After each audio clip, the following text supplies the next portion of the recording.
Anitta wasn't supposed to be home yet. Her flight landed 4 hours early. She didn't call ahead. She wanted to surprise Daniel with the contract she'd just closed, the one that would fund the children's wing at the hospital her grandmother used to fund quietly, without her name on anything. The house was too quiet when she walked in. She heard it before she saw it. A laugh. Low. Familiar in a way that made her stomach drop before her mind caught up. She climbed the stairs anyway. The bedroom door was open a crack. She pushed it wider. Daniel was in their bed. Vivian was beside him, the sheet pulled halfway across her chest, her hair loose the way she wore it when she wanted to look effortless. Anitta didn't scream. She didn't drop her bag. She stood in the doorway and waited for one of them to explain something that couldn't be explained. Daniel sat up first. Anitta. Vivian didn't flinch. She pulled the sheet tighter around herself, unhurried, and looked directly at her sister. She smiled. "Don't make this uglier than it already is," Vivian said.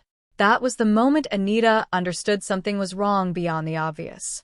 A woman caught in her sister's bed panics. A woman caught in her sister's bed apologizes, cries, scrambles for her clothes. Vivian did none of that. She looked comfortable. She looked like she'd been waiting for this exact conversation. Anitta's eyes moved from her sister to her husband. Daniel's face had gone through 3 expressions in the time it took her to blink. Fear, then something calculating, then a strange kind of relief, like a man setting down a weight he'd been carrying too long. "Say something," he said. Anitta set her bag down at the foot of the bed. Carefully, like it mattered where it landed. "How long?" she said. It wasn't a question. It was a demand dressed as one. Daniel opened his mouth. Nothing came out. Vivian answered for him. Almost a year. The number hit harder than the image had. A single night was a mistake. A year was a life they'd built in the spaces where hers used to be. Anitta looked at the room. Their room. The wedding photo on the dresser. The one where Daniel's hand rested on her waist like he meant it. She wondered, with a strange detachment of shock, how many times he'd looked at that photo before walking down the hall to her sister. She didn't ask. She turned and walked out. Behind her, she heard Vivian exhale, like she'd been holding her breath for a year and had finally let it go. Anitta didn't go far. She stopped in the hallway, one hand on the wall, and made herself breathe. Daniel found her there minutes later, a robe thrown on, his voice already rehearsed. "This isn't what it looks like." "It's exactly what it looks like." He tried a different angle. "Our marriage has been dead for years, Anitta. You know that. You've known that." She said nothing. He took her silence as an opening. "You're never here. You're always at the foundation, the board meetings, whatever it is you do all day. I needed someone who actually sees me. And Vivian sees you. She understands me." Anitta almost laughed. Not because it was funny, because it was so predictable it stung. Vivian appeared at the top of the stairs, dressed now, arms crossed, watching the two of them like she had a stake in how this ended. She probably did. "He's not wrong," Vivian said. "You stopped trying with him a long time ago." Anitta turned to face her sister fully for the first time since the bedroom. "When did you stop being my sister?" Vivian's expression didn't change. "I never was the way you think I was." Daniel stepped between them, hands raised, playing peacemaker in a war he'd started. "Can we just talk about this like adults?" "There's nothing to talk about," Anitta said. "You made your choice a year ago. Every day since then was just you lying about it." Something in Daniel's face hardened. The guilt was gone, replaced by the version of him Anitta hadn't seen before. Cold, certain, already 3 steps ahead. "Fine," he said. "You want honesty? I'll give you honesty. I built everything in this house. My name is on this estate. And I deserve to be happy in it, with someone who doesn't look at me like I'm a disappointment." Anitta's eyes narrowed slightly. Not from hurt, from something closer to disbelief. "Your name," she repeated. "This is my house now," Daniel said. "You should go." Behind him, Vivian's mouth curved, small, satisfied, the smile of someone watching a plan land exactly where she'd aimed it. Anitta looked at her husband for a long moment.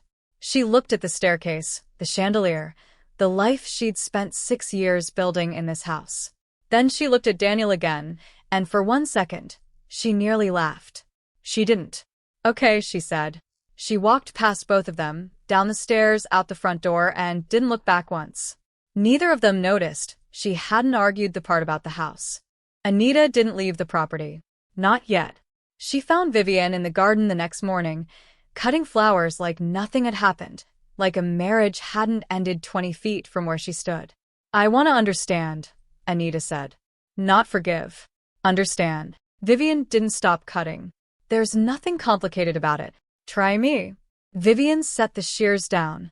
For the first time since the bedroom, something shifted in her face. Not guilt, but a kind of relief, like she'd been waiting years to say this out loud. You always had everything, Vivian said. The husband who adored you. The house everyone envied. The money that never ran out. Mother and father's respect.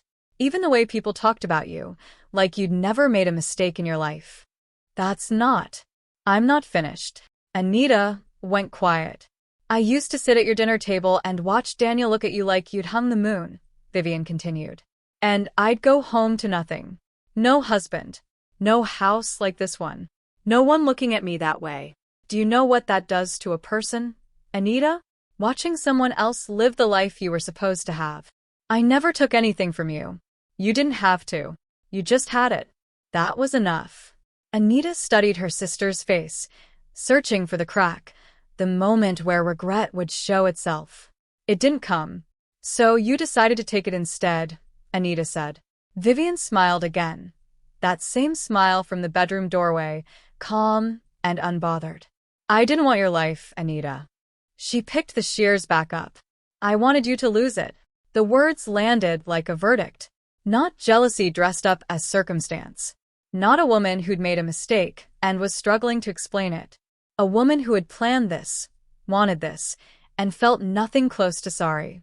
Anitta had spent her whole life believing her sister's coldness was a defense mechanism, something built from years of feeling second. She realized now she'd been wrong. It wasn't a wound. It was a weapon, and it had been pointed at her the entire time. You're not sorry, Anitta said quietly. Should I be? Anitta didn't answer. She turned and walked back toward the house, and behind her, she heard the soft, unbothered snip of shears cutting through stems, like the conversation had cost Vivian nothing at all. By evening, the decision had already been made without her. Anitta returned to the house to collect a few things: her laptop, the folder with the hospital wing contract, the small box of her grandmother's letters she kept in the study. She didn't expect an audience. She got one. Daniel stood in the foyer with two men she didn't recognize. Security, judging by their build, and the earpieces. Vivian stood a few steps behind him, arms crossed, watching like she'd bought a ticket to this exact moment. What is this? Anitta asked. You need to leave, Daniel said. His voice had none of last night's guilt in it. Whatever softness had been there was gone, replaced by something rehearsed, something Vivian had likely coached him through. I live here.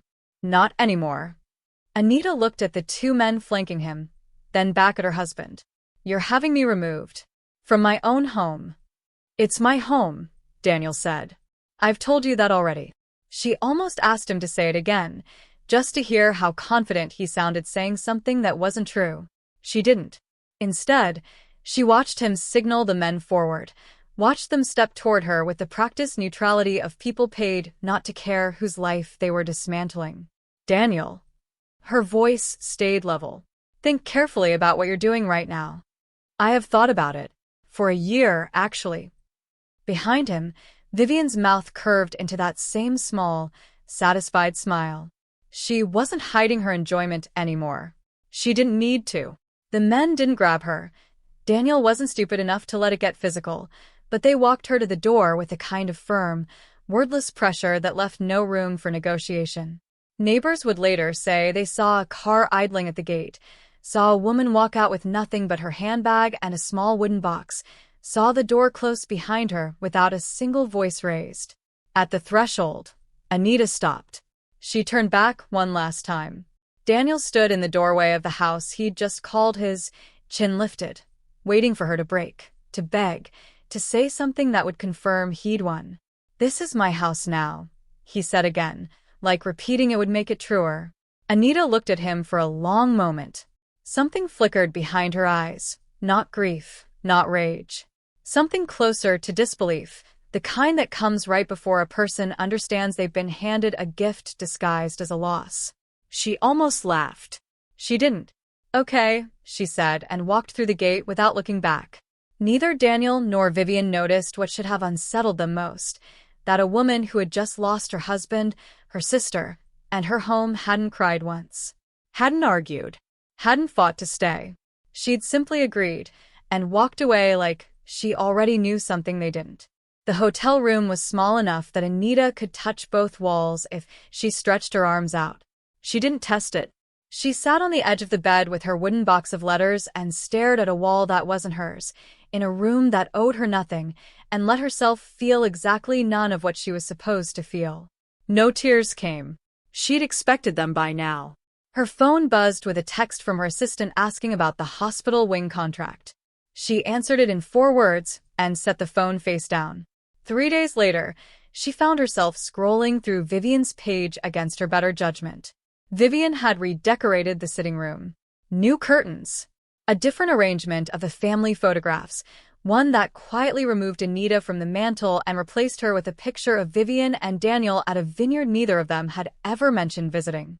The caption read, "Home is wherever we make it." Anitta closed the app. 2 days after that, she opened it again. She told herself it was research. It wasn't. Vivian had hosted a dinner party. 12 guests, all people Anitta had known for years. All of them smiling in photographs taken in her dining room, under her chandelier, at her table. Vivian wore a sapphire necklace in every photo, Anitta's grandmother's necklace, the one that had sat in the safe since the funeral. The caption this time, "Our home," finally feeling like it was always meant to be. Anitta set the phone down slowly. Something in her chest tightened, but her face gave nothing away because there was no one in the room to see it, and she'd stopped performing grief for an audience the moment the gate closed behind her. She thought of her grandmother, of the woman who used to walk her through the vineyards as a child, pointing out which rows produced the sweetest grapes, telling her that land remembered who tended it, even when people forgot who it belonged to. She thought of the trust papers locked in a drawer Daniel had never once asked about. She thought of the word Vivian kept using, "ours." Anitta picked the phone back up, not to scroll, but to dial. Mr. Sterling had been her grandmother's attorney before he'd become hers. He was pushing 80 now, still sharp enough to remember every clause in a document he'd drafted 20 years earlier, still discreet enough that Anitta trusted him with things she wouldn't tell her own therapist. He answered on the second ring. "Anitta, I heard about your husband. Word travels fast. Your sister posted a photograph of herself in your grandmother's necklace. Word didn't have to travel far." Anitta almost smiled. "Almost. I need to ask you something, and I need you to be honest with me. I'm always honest with you. It's why your grandmother kept me around. Did Daniel ever see the original deed? The trust documents? Any of it?" A pause on the other end, the kind Sterling used when he was choosing his words instead of reacting to hers. "No," he said finally. "Your grandmother was very specific about that. Everything routed through the trust, under your name, structured so that no spouse could claim marital interest in it. Daniel signed a prenuptial agreement that, if he'd read it carefully, would have told him he owns nothing in that house. Nothing at all. Does he know that now? Not unless someone told him. Does Vivian know?" Another pause, longer this time. "Your grandmother told your sister the truth about the estate herself. Years ago. I don't know why. I always assumed she wanted Vivian to understand what she'd never inherit." Something cold settled in Anitta's stomach. It wasn't surprise. It was confirmation of something she'd suspected the moment Vivian smiled at her from that bed instead of panicking. Vivian hadn't stumbled into an affair. Vivian had known exactly what Daniel was chasing and had helped him chase it anyway, knowing the whole time it would never belong to either of them. "Good," Anitta said quietly. "Good. Don't tell him." Sterling's voice sharpened with something close to concern. "Anitta, if you're planning what I think you're planning." "I'm not planning anything yet. I'm watching." "For how long?" She looked around the small hotel room, at the wooden box of letters, at the version of her life that had been reduced to a single suitcase and a phone call. "For as long as it takes them to make a mistake they can't undo," she said. "And Mr. Sterling, pull every transaction on the estate accounts going back 18 months. Every one." There was a silence on the line that told her he already suspected why. "I'll have it by Friday," he said. Anitta ended the call and sat very still, the phone warm in her hand, the first genuine calm she'd felt in a week settling over her like something earned rather than given. Somewhere across the city, Daniel was sleeping in a bed that had never belonged to him, in a house he'd stolen from a woman who had just stopped playing defense. Friday came with an email from Sterling and a phone call that lasted 11 minutes. Anitta sat at the small desk in her hotel room, laptop open, and read through 18 months of transaction history with the same clinical detachment she brought to board meetings. It was easier that way. If she let herself feel it, she wouldn't be able to see straight. The pattern emerged slowly, then all at once. Small transfers first. A guest house sold to a shell company registered in Daniel's name, the proceeds routed through an account she'd never seen before. Then larger ones. 2 commercial buildings on the estate's private road, sold within 4 months of each other, both transactions signed with a signature that was almost hers. Almost. "He forged your signature," Sterling said. "Or someone did." "Vivian. I can't confirm that without the notary records. But given the timeline, it's her. She's been helping him move money offshore for months." Anitta scrolled further, past the vineyards operating accounts, past a vendor payment to a firm she didn't recognize until she looked closer and realized it was a private banking service based in a jurisdiction her grandmother used to call the places money goes to disappear. She sat back. Her grandmother had built this estate from nothing, a single vineyard purchased with money saved over decades of underestimating what people thought she was capable of. She'd expanded it piece by piece, land and guest houses and a private road nobody else believed would ever be worth owning, until the whole thing became something people mistook for old money instead of the fortress it actually was. Anitta remembered being 14, walking the vineyard rows with her grandmother's hand in hers, being told the story of how it all came to be. She remembered asking why Vivian never came on those walks. "Because Vivian doesn't want to understand it," her grandmother had said. "She wants to own it. Those are different things." At 16, Anitta had been told about the trust. At 18, she'd read the full terms with her grandmother sitting across from her. Every acre, every building, every business operating on that land, folded into a private family trust with one condition. She couldn't formally assume control until she turned 30. Old enough, her grandmother said, to know the difference between people who loved her and people who loved what she'd one day have. "Your sister already knows what's coming to you," her grandmother had told her, near the end, when the cancer had made her direct in a way she'd never been before. "I made sure of that. I wanted her to spend her whole life knowing she'd never touch it, so she couldn't say I hid it from her. What she does with that knowledge is hers to answer for." Anitta hadn't understood, at the time, why her grandmother would tell Vivian something so painful and leave it there, unresolved, a wound with no bandage. Now she understood completely. Her grandmother hadn't been cruel.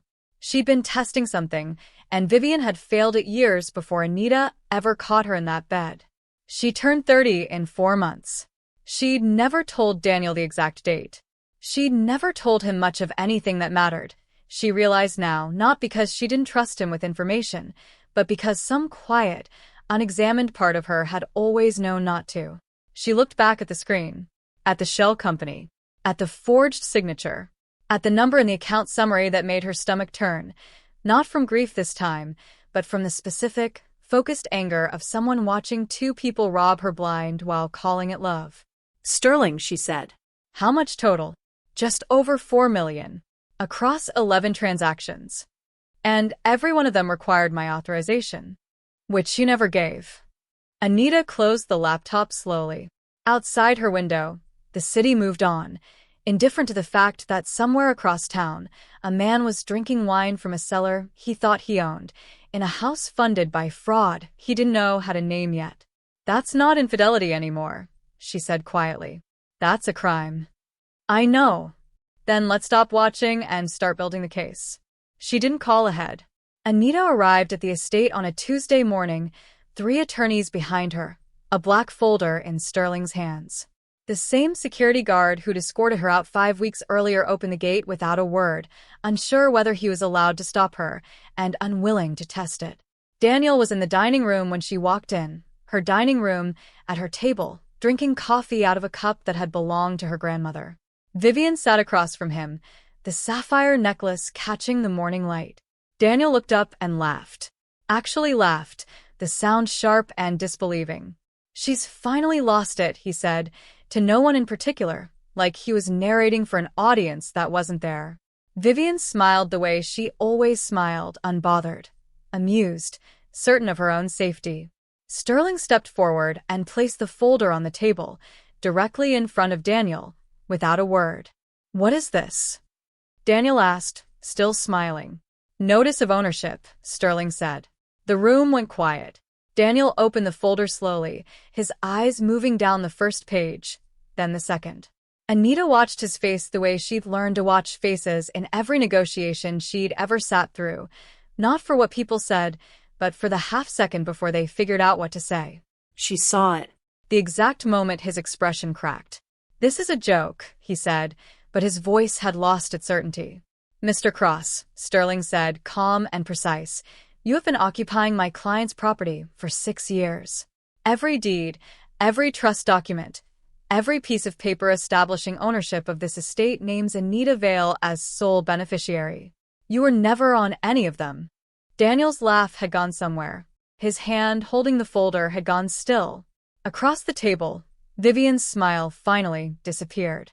That's not possible, Daniel said. This house my family has been. Your family has been living in a house that belongs to my client, Sterling said. As have you. As, I believe, has your sister-in-law, who has been photographed on multiple occasions wearing jewelry that also belongs to my client. Vivian's eyes flicked to Anitta for the first time since she'd walked in. Something in her expression shifted. Not fear yet, but the first flicker of a woman recalculating a plan she'd been certain would work. Daniel turned to Vivian. Did you know about this? Vivian didn't answer fast enough. Did you know, Daniel said again louder, that this whole time... We'll discuss the terms of your continued presence on the property, Sterling cut in, through our office. Effective immediately, no further transactions of any kind may be conducted using estate assets, accounts, or properties. Daniel's face had drained of color. He looked at Anitta, really looked at her, for the first time since she'd walked through that door, searching for some sign that this was a bluff, a negotiation tactic, anything he could push back against. He found nothing. Just calm. Anitta stood in the doorway of her own dining room, in the house her grandmother had built, watching the 2 people who'd thrown her out realize, in real time, exactly whose mercy they were now living on. Nobody moved for a long moment after Sterling finished speaking. Daniel sat with the folder open in front of him, staring at pages he clearly didn't have the legal vocabulary to fully understand but understood well enough to know they'd just ended something.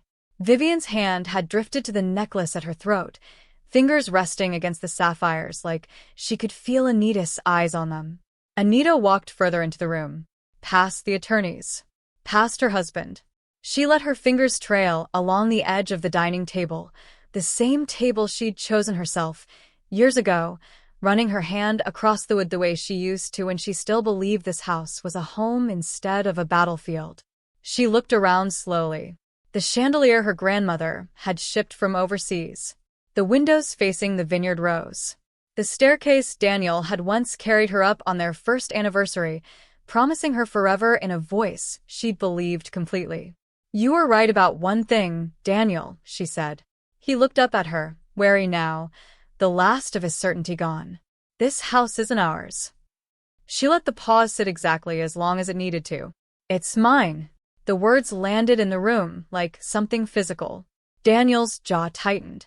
Vivian's hand fell away from the necklace, like it had suddenly become too heavy to hold up.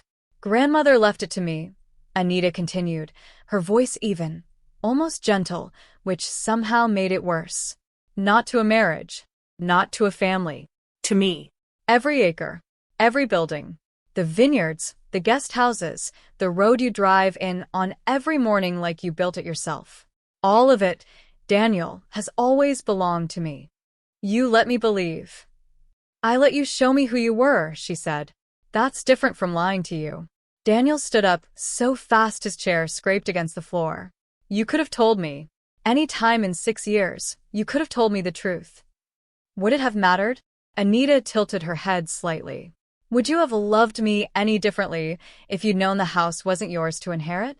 Or would you have loved me exactly the same amount you do now, which is to say, only as much as I was useful to you? He had no answer. That was answer enough. Vivian finally spoke, her voice thinner than Anitta had ever heard it. This changes nothing between you and me. Anitta turned to her sister slowly. It changes everything, Vivian. You spent a year helping a man steal a life you knew he could never actually take. You just didn't think I'd find out you knew. Something flickered across Vivian's face. Not guilt, Anitta noted, but calculation, the visible machinery of a woman already searching for her next move. Grandmother told you the truth about this estate years ago, Anitta said quietly. You've known since before I even married him. The silence that followed told her everything Sterling's papers hadn't needed to. Daniel's head snapped toward Vivian. You knew? This whole time. You knew, and you let me. I didn't lie to you, Vivian said quickly. You let me believe I was building something. You wanted to believe it, Vivian shot back, and for the first time, real panic cracked through her composure. Don't act like I forced you into anything. Anitta watched them turn on each other with something close to satisfaction, though she kept it carefully off her face. She hadn't needed to destroy them. She'd simply needed to hand them the truth and let them do it to themselves. Sterling, she said, not looking away from the two of them, walk them through what happens next. By nightfall, the calm had cracked entirely. Anitta returned to the estate the following morning to find Vivian in the study, going through the file cabinet Anitta hadn't touched in months. She didn't hear Anitta enter until the drawer clicked shut. Looking for something? Anitta asked. Vivian didn't flinch this time, but her composure had thinned considerably since the day before. Just gathering my things. From a locked cabinet that has nothing of yours in it. Vivian straightened, smoothing her expression back into something steadier. You think this is over? You think a folder and a lawyer erase 6 years. I think you're panicking, Anitta said. And panicking people make mistakes. You have no proof of the transfers, Vivian said. Whatever Sterling found, it's circumstantial. Forged signatures are hard to prove, Anitta. Harder than you think. Anitta studied her sister, the too-quick certainty, the specificity of the claim. It told her something useful. Vivian had already spoken to someone about the legal exposure. Probably a lawyer of her own. Possibly Daniel's. You've been talking to someone, Anitta said. Vivian's silence confirmed it. Downstairs, she found Daniel on the phone in the study, his voice low and urgent, the kind of tone people used when they thought no one could hear them. He ended the call the moment he saw her in the doorway. Who was that? None of your business. Everything happening in this house is my business, Daniel. That's the part you're still struggling to understand. He crossed his arms, some of yesterday's fear replaced by something more defensive, more dangerous. You think you've won. You haven't won anything. My lawyer says forged signatures need forensic verification, and even if you get that, proving intent takes months. Years, maybe. By the time this goes anywhere, you'll have spent more on attorneys than the properties were worth. You're threatening to outlast me. I'm telling you the truth. You can't prove any of this fast enough to matter. Over the following days, the pattern repeated itself in smaller, uglier ways. A vendor who'd handled one of the estate's fraudulent property sales suddenly stopped returning Sterling's calls. An assistant who'd witnessed Daniel signing documents in Anitta's name developed a sudden, convenient memory lapse when questioned. A notary's office reported that certain files from 18 months prior had been misplaced during a routine digital migration, files Sterling had specifically requested copies of the week before. Anitta's father called her, his voice tight with something between concern and pressure. Vivian says you're destroying this family over a misunderstanding. She says you're punishing Daniel for a personal matter using estate law as a weapon. Is that what she told you? She's worried, Anitta. We're all worried. Maybe there's a way to resolve this quietly, without lawyers, without. Dad, Anitta said gently, cutting him off before the pressure could fully land. Ask Vivian where the sapphire necklace came from. Ask her to explain that first. Then we can talk about what's quiet and what isn't. Her father didn't have an answer. That evening, Sterling called with the update she'd been expecting. They're moving faster than I'd like. Evidence is disappearing. Witnesses are getting cold feet. If this drags on much longer, they might genuinely be able to muddy the waters enough to stall us in court. Anitta sat by the window of the small hotel room. She still hadn't fully left, watching the lights of the city flicker on one by one. Let them try, she said. You don't sound worried. I'm not. She allowed herself something close to a smile. Sterling, I need you to pull the security footage from the estate's cameras. All of it. Going back 14 months. A pause. You already have something, don't you? I've had it longer than they think, Anitta said quietly. I just haven't shown my hand yet. Sterling arrived at the hotel 2 days later with a laptop and an expression Anitta hadn't seen on him before, something close to admiration. You should have told me, he said, setting the laptop on the small desk. I've been building a case on circumstantial evidence for weeks while you were sitting on this. I wanted them to feel safe first, Anitta said.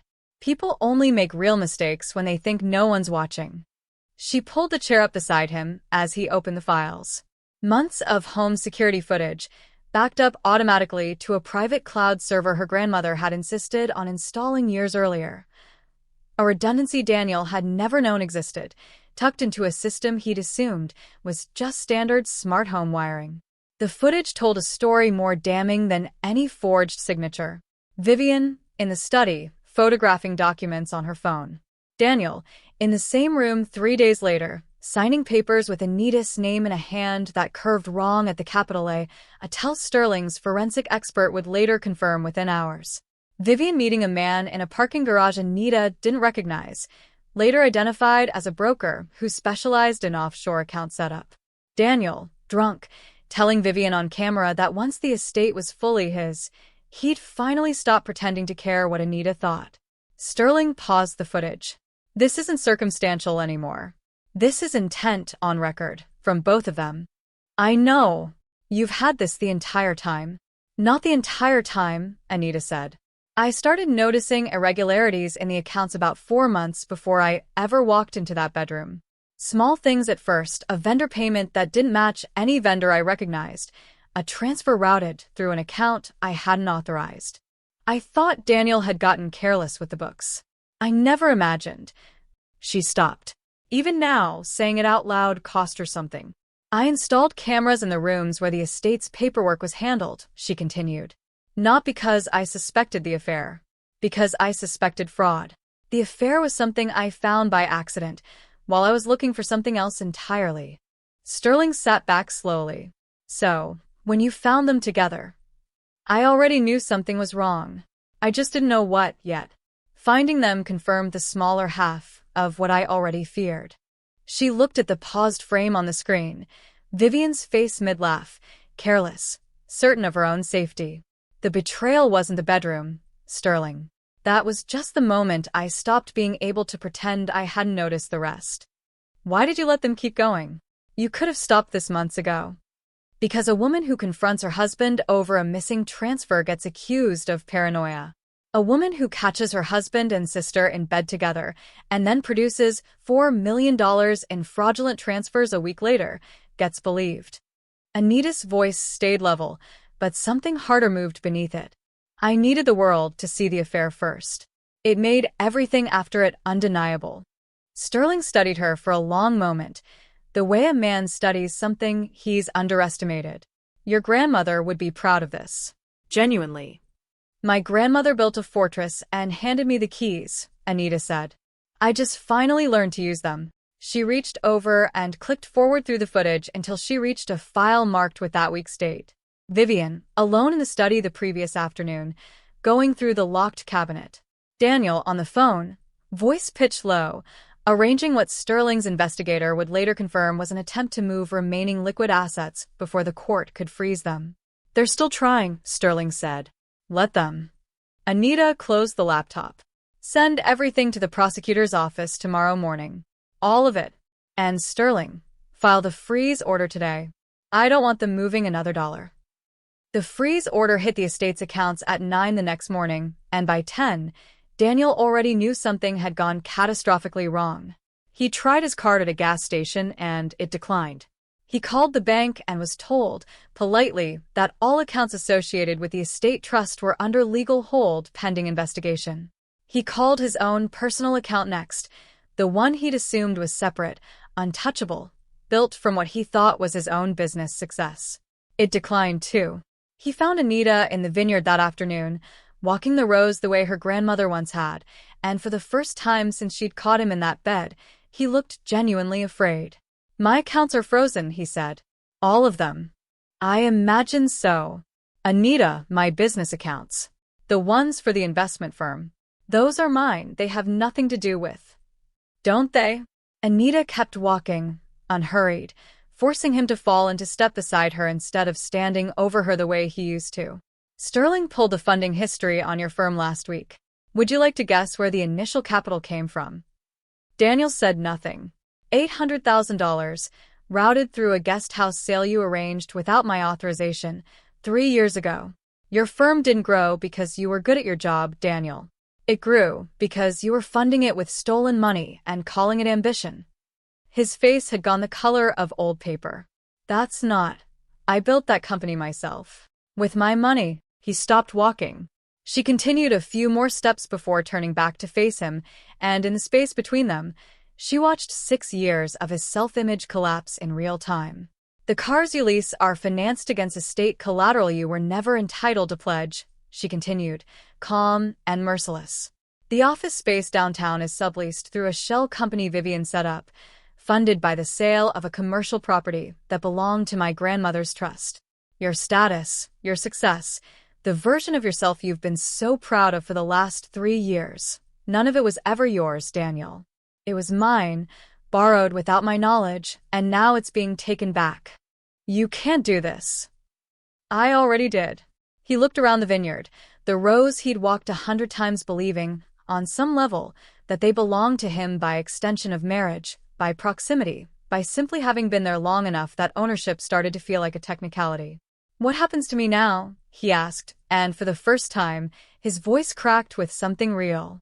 That depends on the prosecutor, Anitta said. Fraud. Forgery. Conspiracy to misappropriate trust assets. Sterling says you're looking at real time, Daniel. Not a fine. Not a settlement. Prison.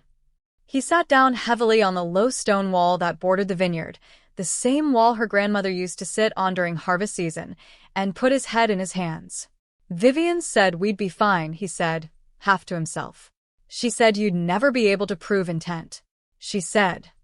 Vivian has been telling you what you wanted to hear since the day she decided to destroy me, Anitta said. I'd start wondering what else she's been lying to you about. She left him sitting there among the vines, the wind moving through rows that had never once belonged to him, and walked back toward the house that had always, only ever, been hers. The investigators came for Daniel first. 2 detectives, a warrant, and a conversation in the study that lasted 40 minutes and ended with him being escorted to a car in front of the staff, the vineyard workers, and Anitta, who watched from the porch without a trace of satisfaction on her face. She'd expected to feel something larger in this moment. Instead, she felt only the quiet click of a door closing on a version of her life she no longer recognized. Vivian watched from an upstairs window. Anitta saw her there, half hidden behind the curtain, and understood immediately that her sister had already started calculating her own exit. She didn't have to wait long to see how. 3 days later, Sterling called with news that didn't surprise her nearly as much as it should have. Vivian's lawyer reached out to the prosecutor, he said. She's offering full cooperation. Records, testimony, the broker contact for the offshore accounts. Everything. In exchange for what? Reduced charges. Possibly none, if her cooperation is valuable enough. She's telling them Daniel orchestrated the whole thing. That she was manipulated into helping him, that she didn't fully understand the legal weight of what she was doing. Anitta almost laughed. Almost. She helped forge my signature 11 times. She set up shell accounts with a broker she met alone in a parking garage. That's not confusion, Sterling. That's architecture. I know. But prosecutors love a cooperating witness more than they love a clean case. If her testimony helps convict Daniel faster, they may take the deal. Anitta absorbed this the way she absorbed most things now, without flinching, filing it away as one more piece of a picture that had stopped surprising her weeks ago. Daniel found out about Vivian's deal from his own attorney, and the fallout was loud enough that half the estate staff heard it happen. He confronted her in the driveway, his voice carrying across the courtyard, raw in a way Anitta had never once heard from him during their marriage. "You're throwing me to them?" "I'm protecting myself," Vivian said. "The same thing you'd do if the situation were reversed. I loved you. You loved what I was willing to help you take." Vivian's voice was flat, stripped of the warmth she'd used so effectively for the past year. "Don't confuse the two." Daniel's face twisted with something between fury and betrayal, the particular kind that only lands when a person realizes the ground they'd been standing on was never solid to begin with. "Fine," he said. "You want to talk about architecture? Let's talk about whose idea the offshore accounts were. Let's talk about who found the broker. Let's talk about who told me the prenup didn't matter because she'd already spoken to a lawyer about breaking a trust from the inside." Vivian's composure cracked for the first time since Anitta had caught them together. "You're lying." "Ask your lawyer to pull the texts," Daniel said. "I kept everything.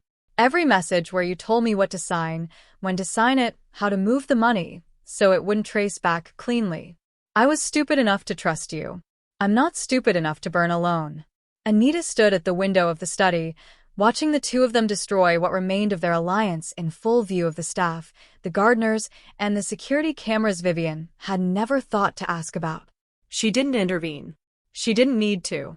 The people who had spent a year building a conspiracy against her were now dismantling it themselves, faster and more thoroughly than any prosecutor could have managed alone, and all Anitta had to do was watch them do it. Vivian came to her 3 weeks later, alone, no lawyer, no performance. She found Anitta in the study going through the last of the trust paperwork Sterling had sent over for review. "I need 5 minutes," Vivian said. Anitta didn't look up right away. "You've had a year of my life already. 5 minutes won't cost me much." Vivian sat across from her, the confidence that used to define her presence entirely gone. What remained looked smaller, tired, stripped of the performance that had carried her through every room for the past 12 months. "I know what I did," Vivian said. "I'm not going to pretend I don't. That's new. I'm your sister, Anitta. You keep saying that like it means something. It should mean something." Anitta finally set the papers down and looked at her sister fully, the way she hadn't allowed herself to since the garden conversation months earlier, when Vivian had told her the truth without a single flicker of remorse. "You knew about the trust before I did," Anitta said quietly. "Grandmother told you everything years before I married Daniel. You knew exactly what he was chasing, and instead of warning me, you decided to chase it with him. That's not a sister's mistake, Vivian. That's a sister's choice." "I was angry. I'd spent my whole life watching you get everything." "You didn't destroy my life out of anger," Anitta cut in. "You destroyed it out of certainty. You were certain I'd never find out. You were certain I'd never fight back.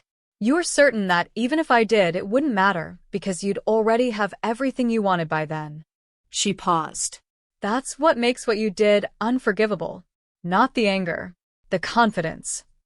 Vivian's eyes glistened, but no tears fell. Maybe she'd run out of the ability to produce them honestly. "You'd really let me lose everything? Your own sister?" Anitta held her gaze, steady, unmoved by the tremor in Vivian's voice that might have worked on her once, months ago, before she'd learned exactly how far her sister was willing to go. "You taught me something this year," Anitta said. Vivian waited, something almost hopeful crossing her face, like she thought whatever came next might be an opening. "Love doesn't mean allowing someone to destroy you," Anitta said. "I spent 6 years thinking loyalty meant tolerance. thinking family meant absorbing whatever someone did to you, as long as the blood between you stayed the same. You taught me that's not loyalty. That's just letting people take from you and calling it love because the alternative feels too lonely to face. So that's it? You're just done. I stopped being your sister the day you smiled at me from that bed, Anitta said. Everything since then has just been you finding out what that actually costs. She stood, walked to the study door, and opened it, the gesture more final than anything she could have said. Vivian sat for a moment longer, searching Anitta's face for something that wasn't there anymore, an opening, a flicker of the sister who used to give her the benefit of the doubt no matter what she did. She found nothing. Vivian rose slowly, smoothed her dress with hands that weren't quite steady, and walked out without another word, past the staff, past the vineyard she'd once called ours, out through a gate that would never open for her the same way again. 6 months passed before the estate stopped feeling like a courtroom and started feeling like a home again. The trials moved faster than Sterling had predicted. Daniel took a plea deal in the end, 8 years, reduced from what could have been double that, in exchange for testimony that helped convict the offshore broker who'd helped him and Vivian move nearly $4 million of stolen assets. Vivian's cooperation bought her a lighter sentence, 18 months, though the judge made a point of noting on record that her assistance had come only after her co-conspirator turned on her first, not from any genuine remorse. Anitta didn't attend either sentencing. She'd said everything she needed to say to both of them months before any judge got the chance.